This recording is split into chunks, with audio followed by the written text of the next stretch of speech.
Tuko na ubatizo wa pili ambao ni ubatizo wa Roho Mtakatifu.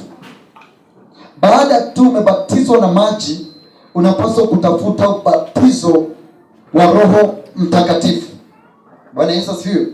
Na ubatizo wa Roho Mtakatifu, kazi kuu ya ubatizo wa Roho Mtakatifu ni kutuunganisha rohoni. Unakuwa kiungo katika mwili wa Kristo. Ubatizo wa Roho Mtakatifu unatuunganisha kama Wakristo. Hata wale Wakristo wako Amerika na wale wako Uganda na wale wako Kenya na wale wako Tanzania, tunaunganishwa katika mwili mmoja na ubatizo wa Roho Mtakatifu. Bwana Yesu asifiwe. Tukiangalia kitabu cha Matendo ya Mitume, Matendo ya Mitume 1 na ule mstari wa 5. Bwana Yesu asifiwe.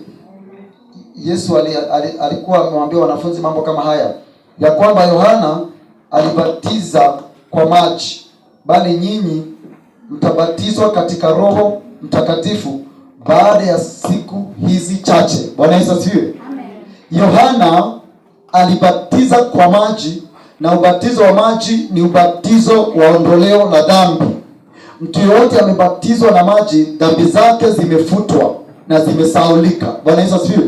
Ubatizo wa Roho Mtakatifu ni ubatizo wa kutunganisha rohoni, unakufanya uwe kiungo katika mwili wa Kristo. Na wote tunajua mwili wa Kristo ndio kanisa. Bwana Yesu asifiwe. Ndio uwe sehemu katika kanisa, unahitaji ubatizo wa Roho Mtakatifu. Kwa hivyo Yesu akawaambia wanafunzi, mtabatizwa kwa Roho Mtakatifu. Bwana asifiwe.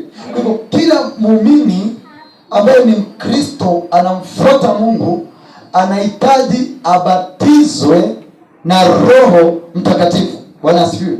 Amen. Tuangalie andiko lingine linaonyesha ubatizo huo wa Roho Mtakatifu. Wakorintho wa kwanza 12 na ule mstari wa 13. Wakorintho wa kwanza 12 na ule mstari wa 13. Biblia inasema, kwa maana katika roho moja sisi sote tulibatizwa kuwa mwili mmoja, kwamba tu Wayahudi au kwamba tu Wayunani